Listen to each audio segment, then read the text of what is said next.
I was 16 when my parents suspected that I was not their son. They were ready to throw me out of the house. Years later, it turned out that I was not the other person's child at all. I thought I had an ordinary family. Nothing extravagant, nothing tragic. Just a quiet, middle-class life held together by routine and predictability. My father, John, worked long hours as an engineer and was rarely home, but when he brought with him a calm, steady presence that made everything feel stable. He wasn't the warmest man, but he was fair, and I respected him for that.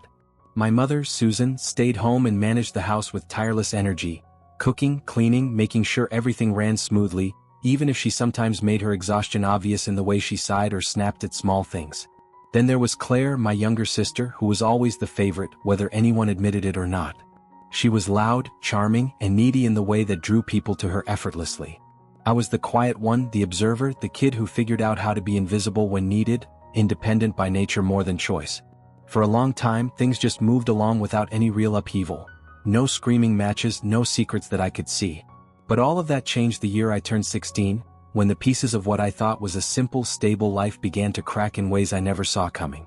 Until a man named Richard appeared, everything I thought I knew about my family remained comfortably intact. My mother introduced him one afternoon in a tone that was far too casual for the weight of what followed, saying he was an old acquaintance, someone she had dated before she met my father, someone she hadn't seen in decades.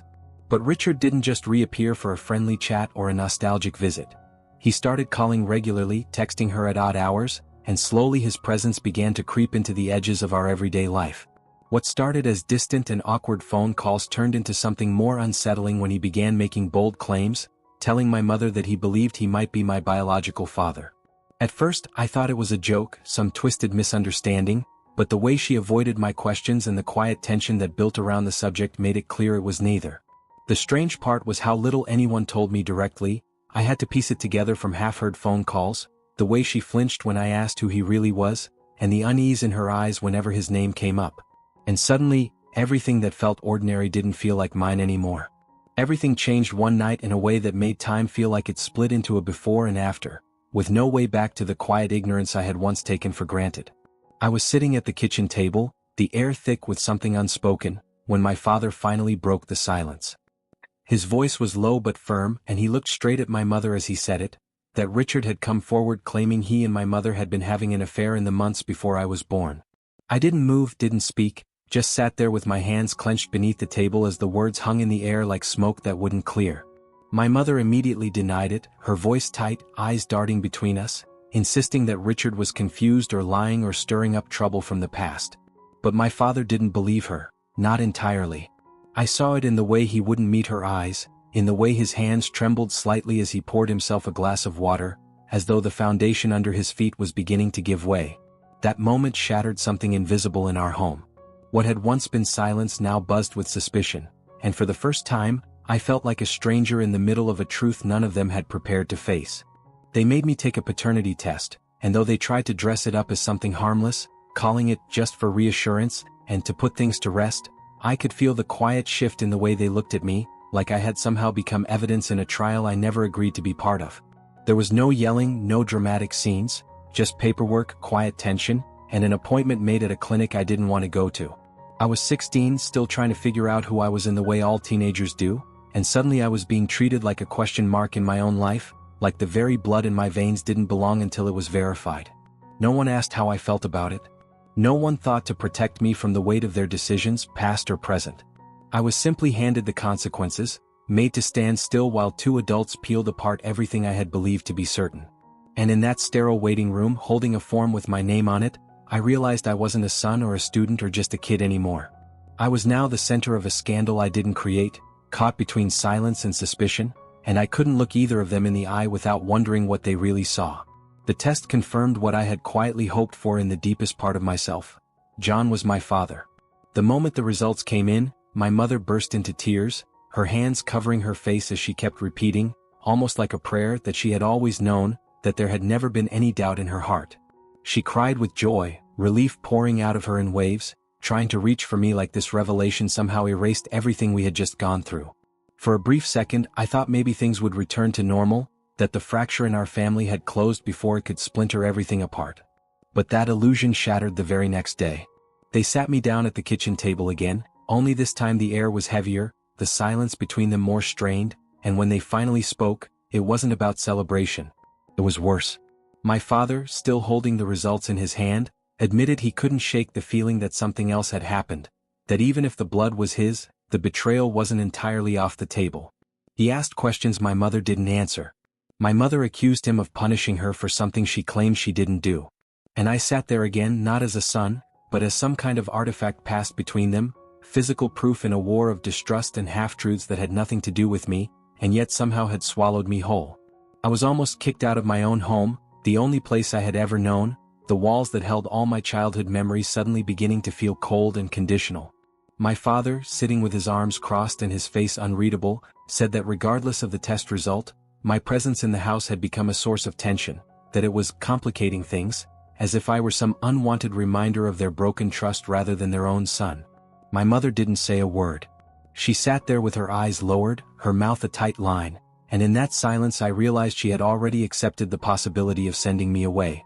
They spoke, right in front of me, about relatives, my uncle in another state, a cousin with a spare room, as though I was a burden to be quietly relocated, just in case things didn't calm down. Just in case emotions couldn't be managed. Just in case I reminded them too much of what they'd rather forget. I didn't cry. I didn't yell. I just sat there listening, my heart hardening with every word, realizing that family could be temporary, and that love, at least in their version of it, had conditions written in invisible ink. I realized then, in a way that settled deep into my bones, that I would never be like Claire to them. Even with the truth spelled out in black and white, even with the test results confirming what should have been obvious, their suspicion didn't vanish. It just shifted into something quieter, colder, more permanent. There were no apologies, no explanations, no attempt to undo the damage they had done by questioning everything I was. They didn't sit me down to tell me they were wrong, they didn't hold me the way they used to when I was small and afraid. Instead, they moved around me like I was a reminder of something shameful, something unresolved, and every glance felt like a whisper of doubt. Claire, with her easy smile and effortless place in their hearts, remained untouched by all of it, still the favored one, still seen as unquestionably theirs. I was the complication, the maybe, the if. And though no one said it out loud, I knew what they wanted. They wanted me gone, out of sight, out of the frame, so they could rearrange their lives without the discomfort of my presence reminding them of what they had done, or what they couldn't bear to face.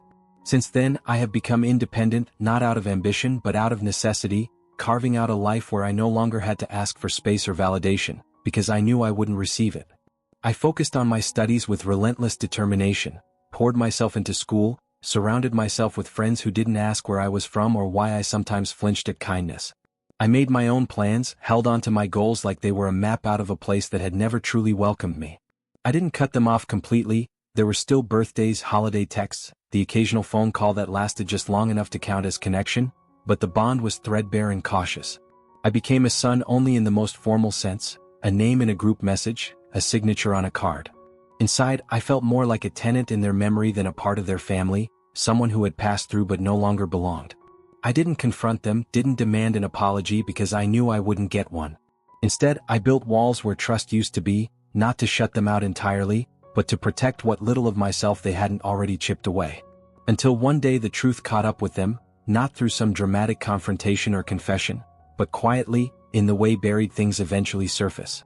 Many years had passed, and I had already built most of my life far from their orbit when my father, while helping my mother with something on her computer, stumbled across a series of old emails she had never deleted. They were love letters, intimate and unmistakably real, written during a time that overlapped perfectly with Claire's conception. There was no room for misinterpretation, no way to dismiss them as innocent or harmless. The tone, the timing, the depth of those messages told a story neither of them had ever admitted out loud. It turned out that the affair they had once accused her of having during my birth, the betrayal they were so certain I might have been born from, had existed all along, but not about me. It had been about Claire. The favorite, the golden child. The one who had never been questioned, never asked to prove who she was. My father's silence after that discovery said everything. What they had done to me, all the coldness, the suspicion, the near exile, it had been built on a lie. Not just the lie they told themselves, but the one they lived in, quietly and comfortably, until the truth finally refused to stay hidden. She knew Claire wasn't John's. And the most devastating part was realizing she had known it all along, even as I sat at that kitchen table being interrogated, even as I was sent for a paternity test, even as I felt the weight of my family's doubt crushing whatever childhood I had left. She had carried that truth inside her while letting suspicion fall on me like a sentence I hadn't earned. She watched me sit in silence, isolated and humiliated, while pretending that she was just as uncertain as everyone else. But she wasn't. She knew with absolute clarity that the lie didn't belong to me, it belonged to her and Claire. And she let it unfold anyway. She let them question my blood, my place in the family, my worth, while shielding herself and the daughter she had chosen to protect. That kind of betrayal doesn't come with shouting or slamming doors. It comes with silence, the kind that stretches over years and eats away at the bones of trust until there's nothing left. I wasn't just doubted, I was sacrificed knowingly to keep her secret safe. And there's no apology in the world that can undo what it feels like to know your own mother chose a lie over your dignity.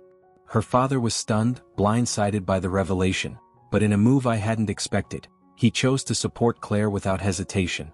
When the truth came out, when my mother finally admitted what she had hidden for so long, when the emails could no longer be denied and the timelines no longer twisted, my father didn't yell or leave or demand space. Instead, they all sat together in the living room and for the first time, Claire was told the truth about her paternity. My mother cried as she confessed, asking for forgiveness with trembling hands and a voice that sounded like it had been waiting years to break. But the thing that lodged itself deepest in my chest was what my father said after a long silence. He looked at Claire and told her that she was his daughter, no matter what biology said, no matter what mistakes had been made. He said he had raised her, loved her, and that nothing would change that. And the three of them stood there in a quiet, broken circle. My mother trying to be brave, my father steady in his decision, and Claire crying not out of guilt but out of disbelief and gratitude. They rallied around her, supported her, softened the truth with warmth and reassurance. And as I stood on the outside of it all, I realized something painfully clear. They were willing to forgive lies when they were not mine. I didn't blame Claire. None of this had been her choice, and she was just as much a bystander to the lies as I had been.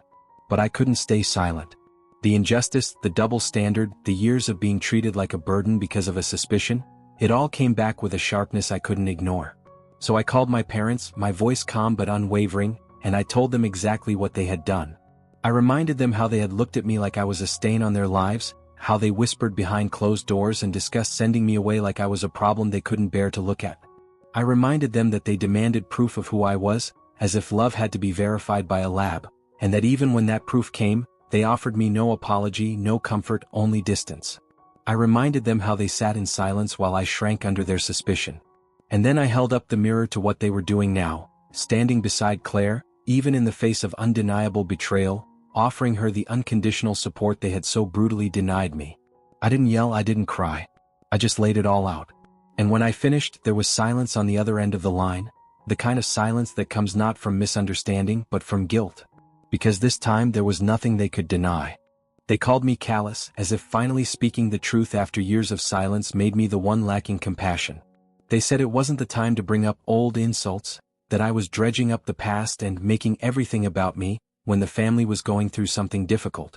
It was surreal to hear them twist my pain into selfishness, as if asking for basic recognition of what I endured was somehow an attack on their moment of reckoning. And once again there was no apology. No pause.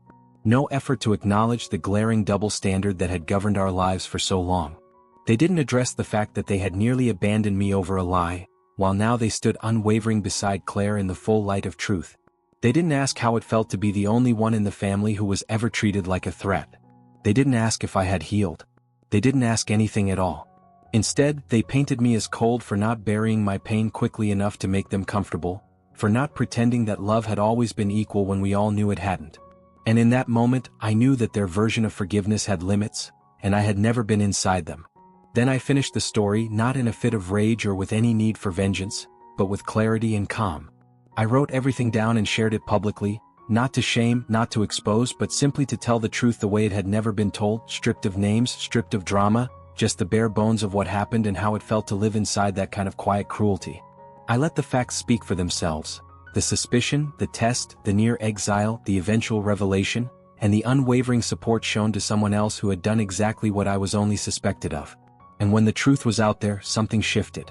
The carefully curated posts on their social media, smiling faces, perfect holidays, tidy captions, began to disappear one by one, as if they couldn't bear for their version of the story to exist beside mine.